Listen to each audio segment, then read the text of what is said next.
As the passage was read, I'm sure certain verses were particularly important to you. It would be interesting to see how the Holy Spirit would take that same passage and minister to a crowd with a wide range of agendas, even here amongst us this morning. The brothers prepare to read the scripture long before the service. This is not the first time they are reading it. As they prepare, they examine it so that it is read with clarity and comprehension. These are not just words put together and they read the words. They express the grammar, the tenses, the tone.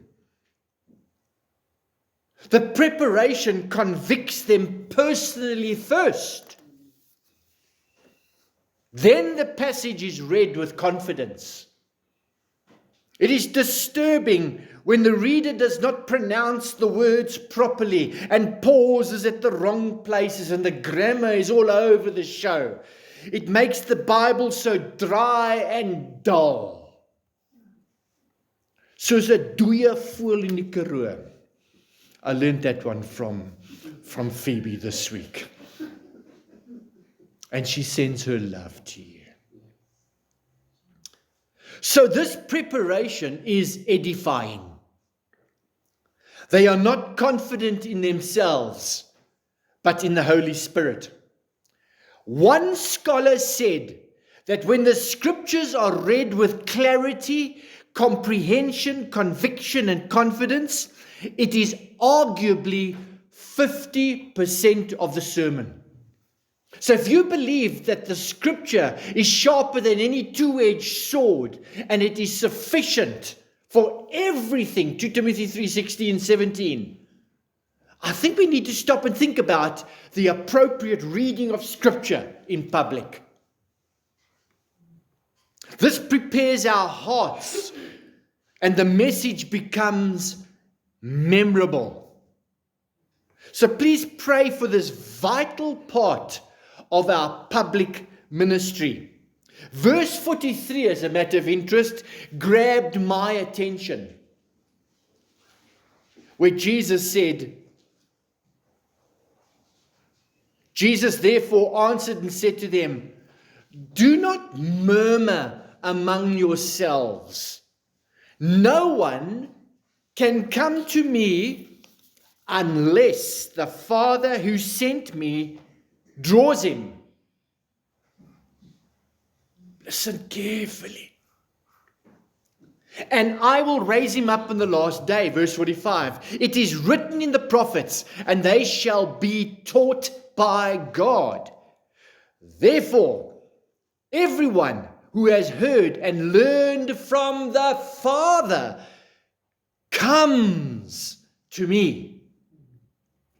Now, as I expound these verses, it is my prayer that the other 50% of the sermon will be memorable. I can tell you up front what is my goal. We preach in obedience to Matthew 28, where it says, go and make disciples. So preaching is a discipleship model. This cart represents our philosophy of our ministry. This classroom model is one preaching to many, and it is vitally necessary. I wonder if you guys know Conrad Mbewe from Zambia. He argues that the ministry philosophy of discipleship must include deliberate, intentional, expository preaching. He says preaching must be didactic. It must speak to our minds that we understand. It must be doctrinally rich. I do not apologize for the D word. I don't apologize for the T word, theology and doctrine. And it must be useful for maturity, not just for information's sake, but for the goal of Christ-likeness. This diet of one to many is vital for effective discipleship, because biblical teaching must be applied in a relevant way. Don't just talk to me over my heads and use flowery language. It's helping nobody. Then Stuart Olliott. These are wonderful men that you must make notes of, because if you find their books, buy them. You'll find these books in one of those Christian bookstores there by the specials. They don't get sold very quickly, because our generation is looking for something else other than doctrinally rich, precious word. Well, Stuart Olliott from Wales agrees with Mbewe. He encourages the preacher to disciple the congregation from the pulpit with meaningful, pure, and simple theology. Not simple that it dof is, nie? But keep it simple, with appropriate application. He insists on making the truth attractive, clear, and memorable.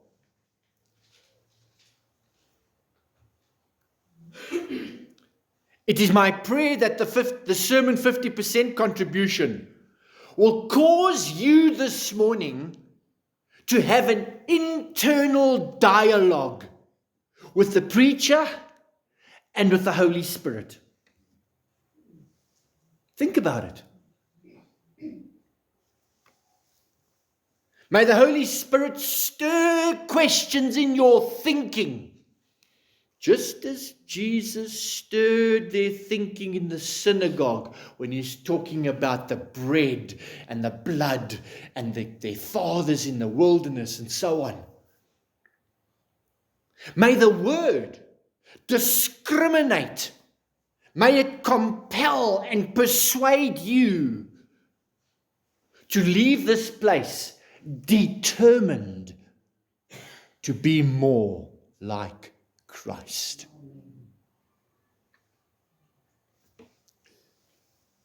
Now, in the passage we read, Jesus was talking in the synagogue.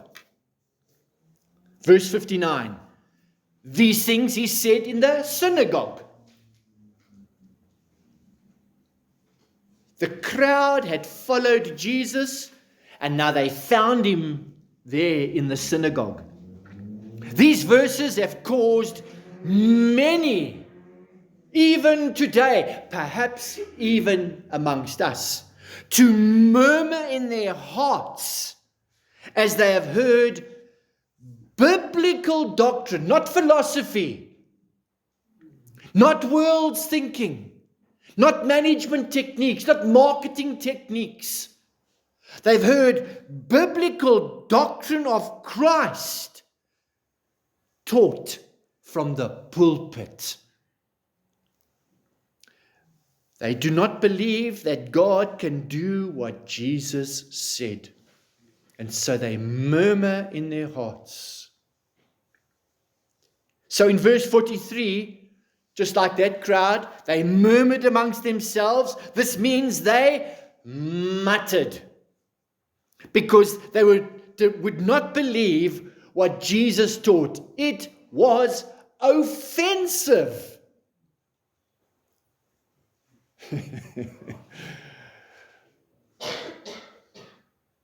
We don't preach offensively to be offensive. I mean, that's silly.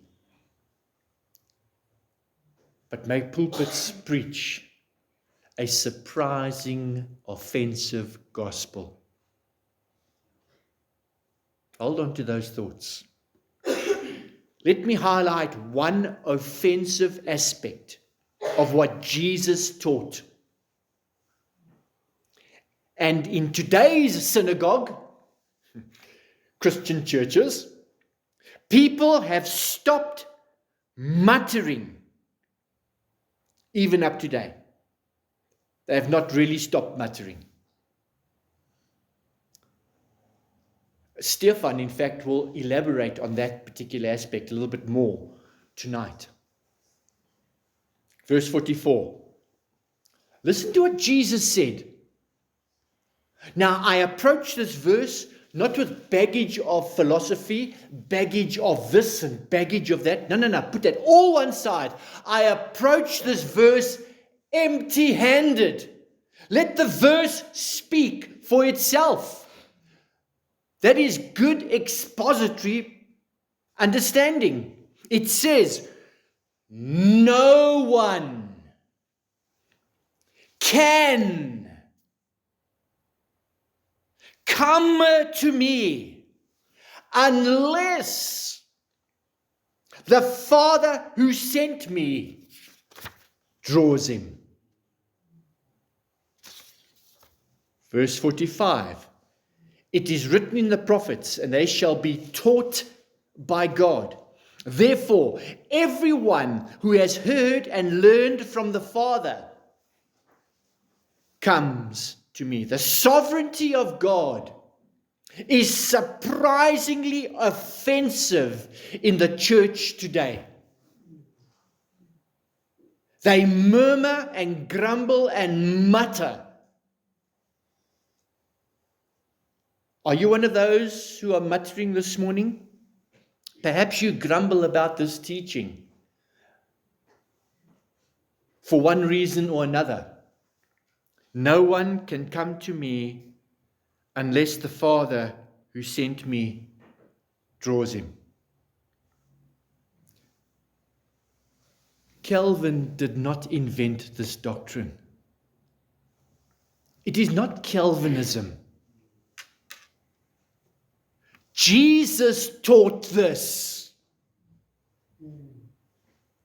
This verse is very important because it states in a few verses two very important teachings in the Bible. The first is that God has given certain ones to Christ. God has given certain ones to Christ. And all those whom he has given, Jesus said, will be saved. They will come to me.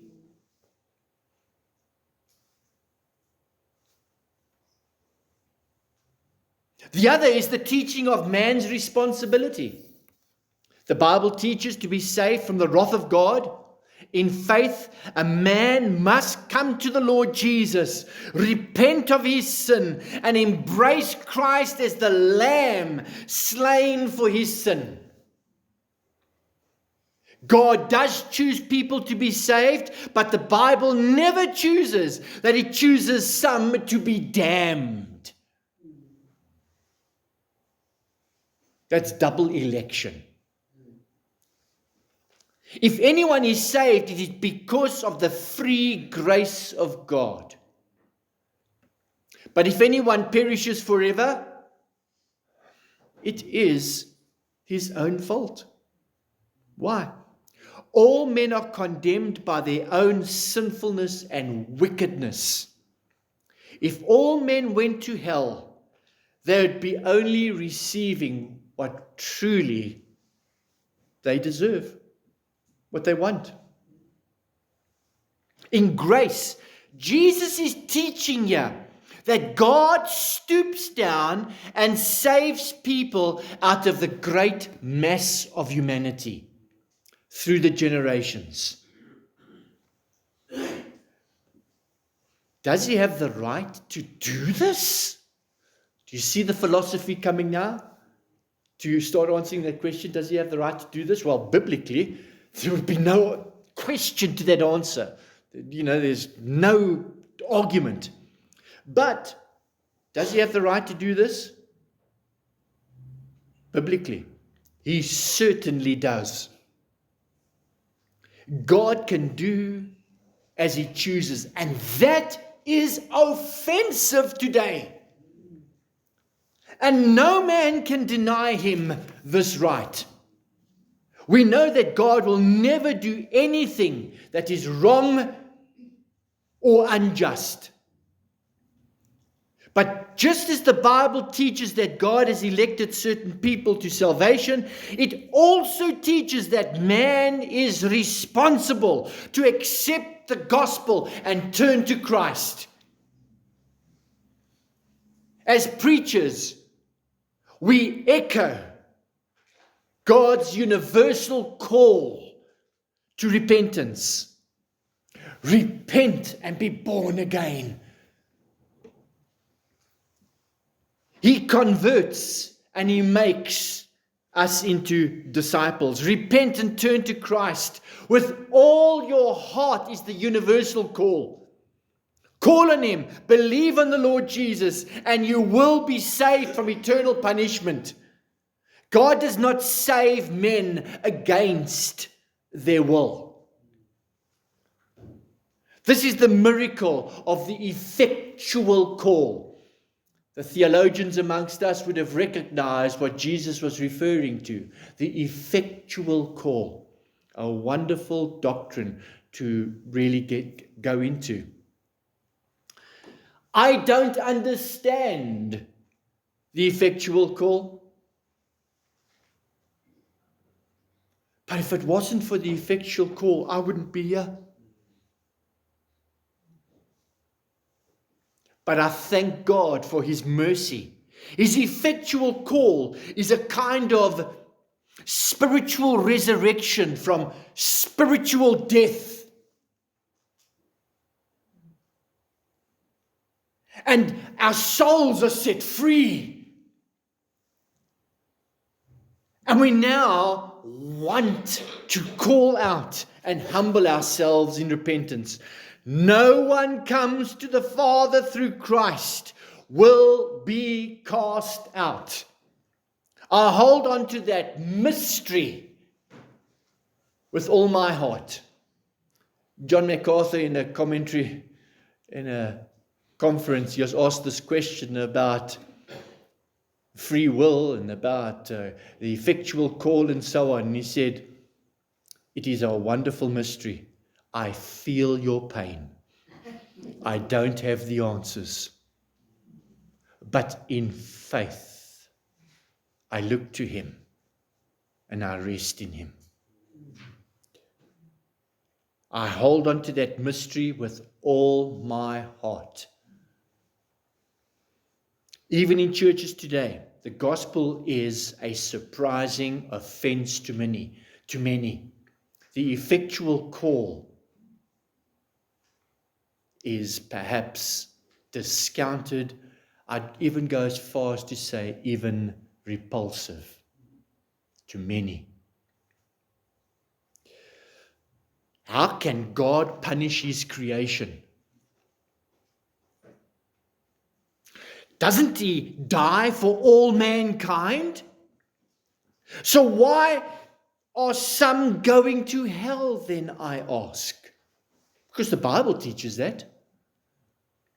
What kind of loving God is that he does all these things? What kind of loving Father allows his Son to die on the cross? What kind of loving Father, where his word teaches us that it pleased the Father that he was bruised for our iniquities. It pleased the Father that he should die.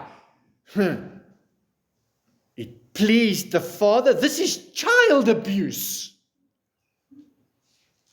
Brian McLaren in the Emergent Church wrote about that. I could say his name publicly because it's in the public space. He accuses the Father, the effectual call and the will of the Father, as cosmic child abuse. That's how offensive what Jesus was teaching in the synagogue there. Many generations later, that's how they interpret it. So do you see what is happening? This murmuring in your heart is taking you away from the personal accountability we all have to God. You must stop and consider your own account with God. Your grumbling has become an excuse not to do that. To repent and turn to Him with all your heart.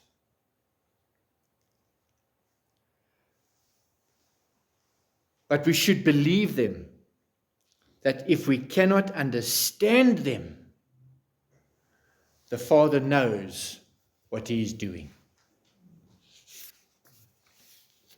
The Bible says it. Jesus said it. I don't understand it, and that just settles it. It is beyond our pay grade to tell Him what and how to do His good pleasure. That's arrogance. It grieves the Holy Spirit. We are to preach the word, even if there is little response and people murmur. There have been many missionaries who've gone to places and preached the gospel of Jesus for years and years, and there's no converts. But continue to do it, to be faithful and obedient. We aim to please the Father, not man. And so discipleship models today is out there to please man, to make the gospel more palatable, softer, make church services more enjoyable, make it consumer friendly. If you don't like my hamburger, or if you don't like my preaching, I'll change the ingredients to make it more palatable for you so that you can enjoy it. So you leave the service and you go home. I really enjoyed the service this morning. Dear beloved, if that's what you say in the car going home, you have missed the point. This is not something to enjoy. This is something to receive, to worship, to be challenged, instructed, to be encouraged.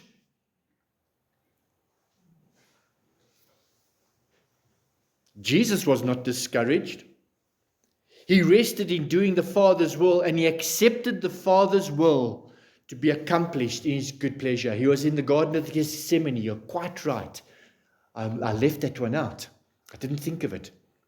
He sweat drops of blood. He said, Lord, let this cup pass from me, but not my will. Your will be done. Verse 37 says, all that the Father gives me will come to me. I don't know who God has given to Christ. I don't know who the harvest is. Do you?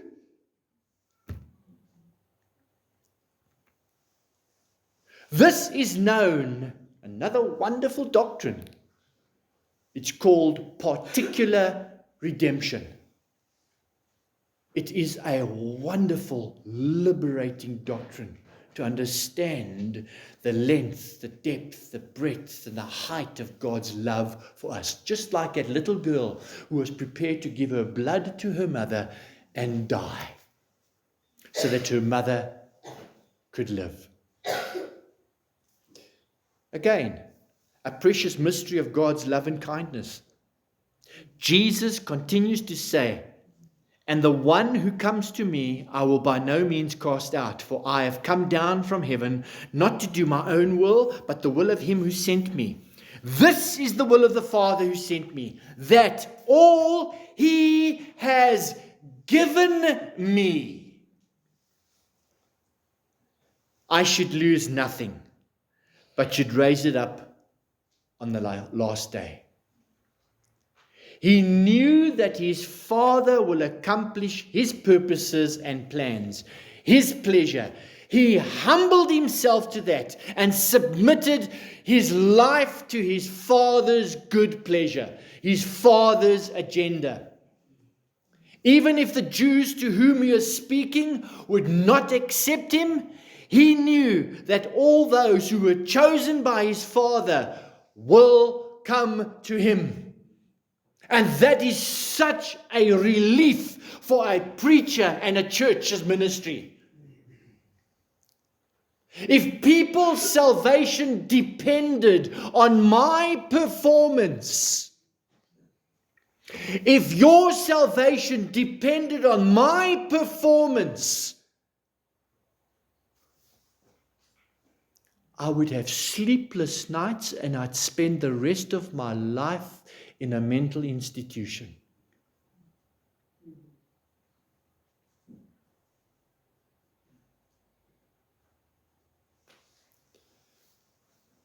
So it's vital. It's a vital doctrine for ministers, evangelists, missionaries, Sunday school teachers, and people like you and me. Do not be discouraged. Continue praying. We continue praying that the Holy Spirit would come to them, call them, draw them, and take them to the Father. That's how we pray.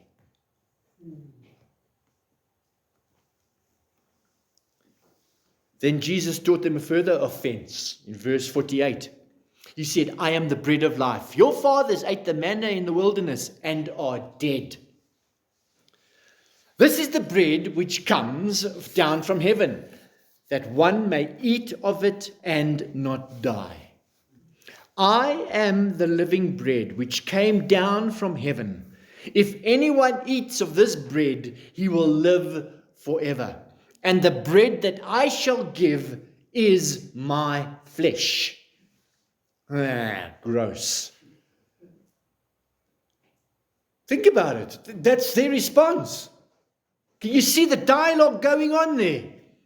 And the bread that I shall give is my flesh, and I shall give for the life of the world. Does he mean that man must eat of him in a physical, literal way? Obviously, that idea is impossible and repulsive. The Jews were still thinking in terms of literal, physical bread and flesh. Their thoughts were unable to rise above the things of this life. They did not realize that the Lord Jesus was using physical things to teach them spiritual things and spiritual truths. Today, some think that he meant to teach that we must eat of him in the communion service, and that in some miraculous way, the bread and the wine are changed into the body of and the blood of Christ, and then suddenly we are saved. So if we partake of this, we're saved. This is not what Jesus taught. The Roman Catholic Church practices what we say transubstantiation. They teach that the bread, once the priest prays over it, it changes miraculously into the body of Christ, the literal body of Christ, and we literally drink his blood. The Muslims love to use this, and they accuse Christians of being cannibals. I can understand why they're saying that. It justifies the rejection of Christ as the Son of God, the Redeemer, the sacrificial Lamb of God. Paul wrote in Philippians 2:14. I'll give you a chance to turn there. Philippians 2, verse 14.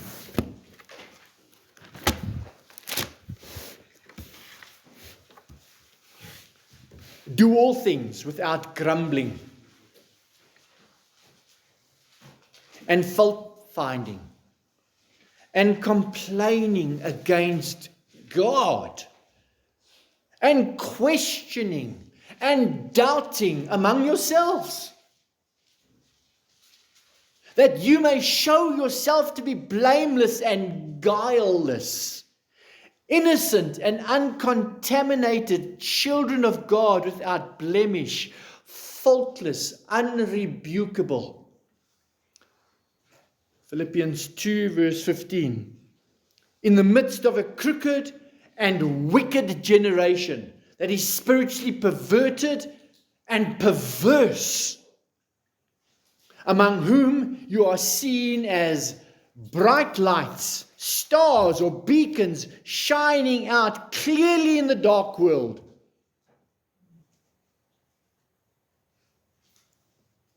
And Romans 13:14 says, but clothe yourself. Clothe yourself. This is your responsibility.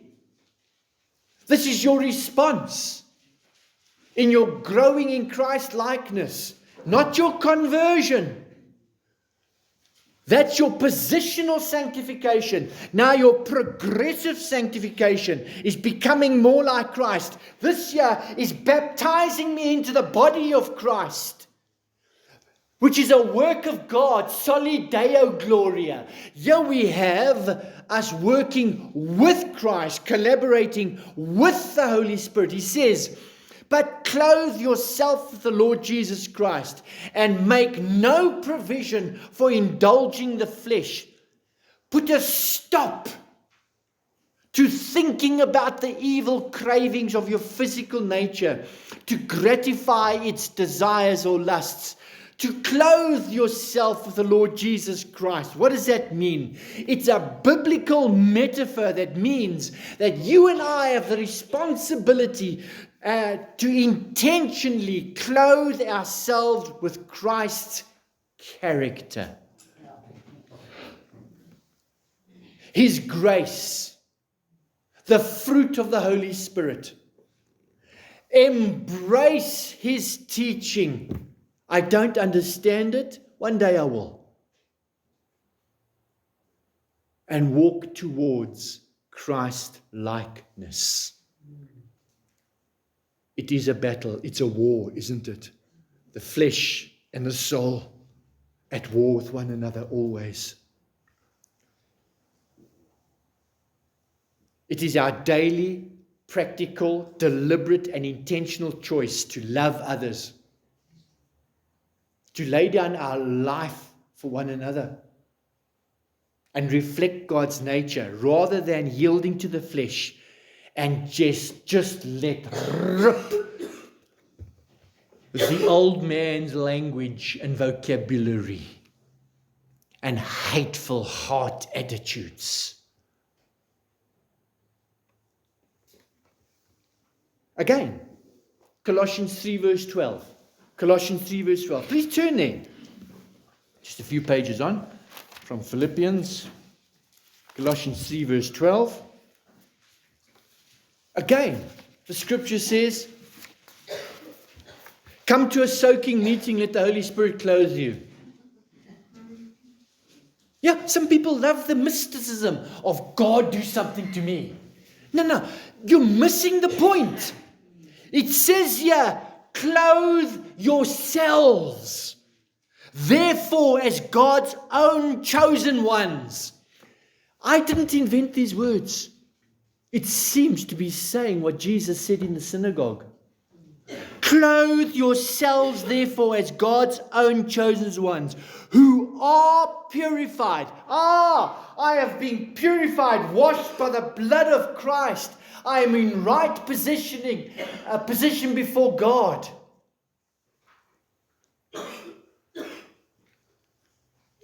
And you are holy and well beloved by God Himself by putting on behavior marked by tender-hearted pity and mercy and kind feeling and a lonely opinion of yourselves, gentle ways and patience, which is tireless and long-suffering, and has the power to endure whatever comes with good temper. How many of us lose it? And we let rip. And I think that letting rip is happening more and more on keyboard warriors. They don't care what they write on WhatsApps. They don't care what they write on emails. They don't care what they send on messages and so on. I'm anonymous. I've got no accountability. I'll let you have peace of my mind. Be gentle and forbearing with one another. And if one has a difference, a grievance, or a complaint against another, readily pardoning each other. Even as the Lord has freely forgiven you, so must you also forgive. And above all these, above all that, put on love. And enfold yourselves with a bond of perfectness, which binds everything together completely in ideal harmony. Today, this morning, we remember our Lord Jesus Christ. We remember his sacrifice. We remember his obedience, his willingness to shed his blood, that he would die.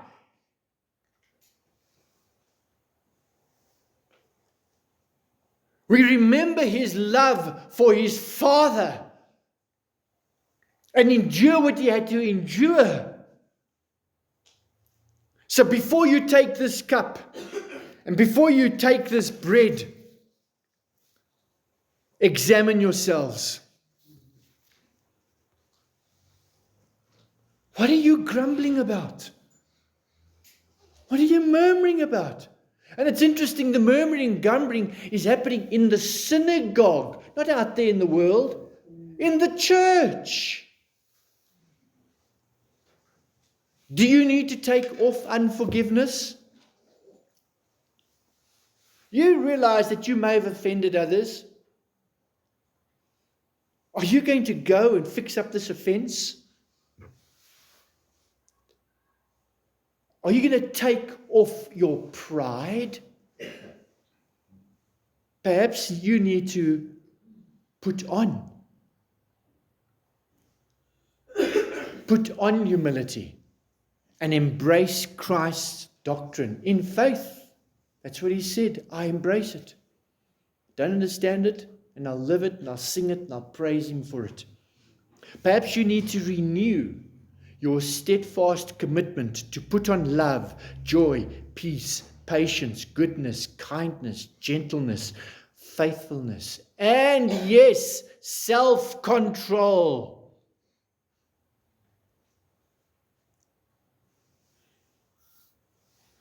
How are you doing this morning? You know where your heart is. You know what your condition is before him as he talks to you. I certainly have come face to face with this, and there's much I need to do. So let's take a moment. I want to encourage you to talk to the Lord quietly and present yourself to him. Let's not leave this place unchanged. Let's not leave this place in the same condition that we came here. Let's honor him as he shapes our heart.